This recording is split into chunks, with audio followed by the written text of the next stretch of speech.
everyone, today we will do Progressive Magazine Dictation exercise number 2. So ready? Start.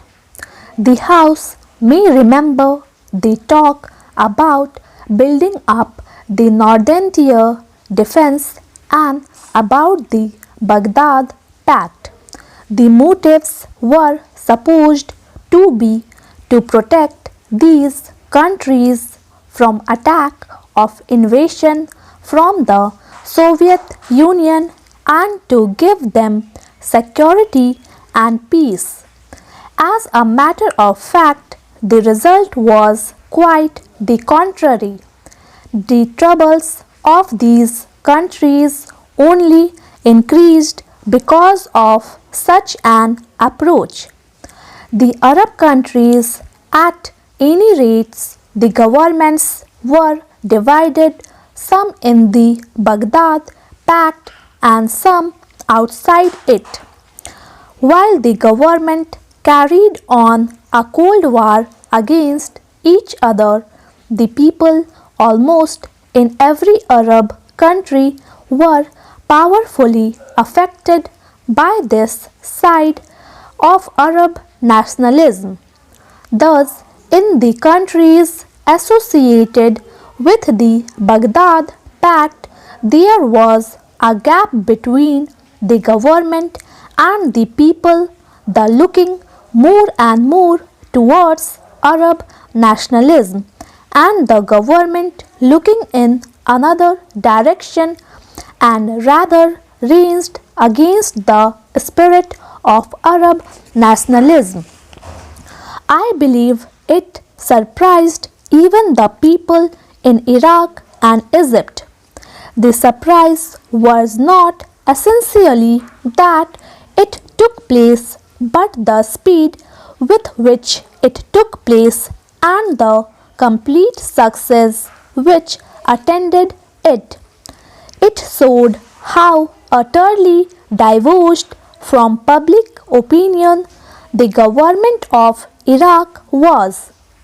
When the change came, it brought tremendous relief all over Iraq, and the people flocked to the side of the new government.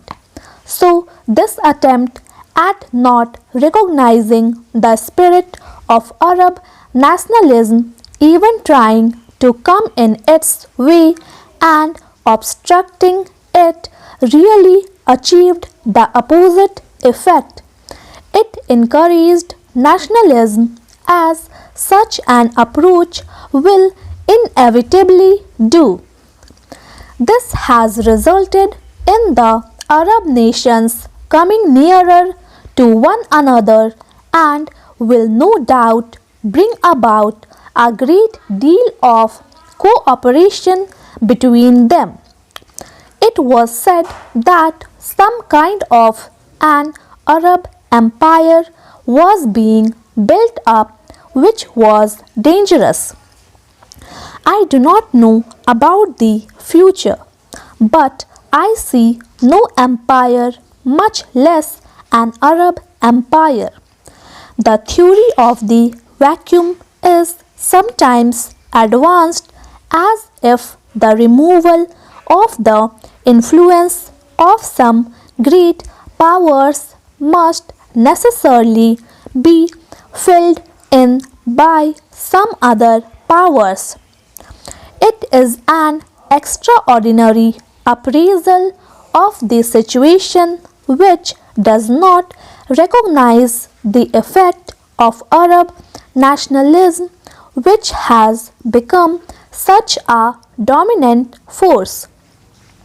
We have convinced that any of the problems of West Asia must be based on the recognition of the dominant urge and force of Arab nationalism.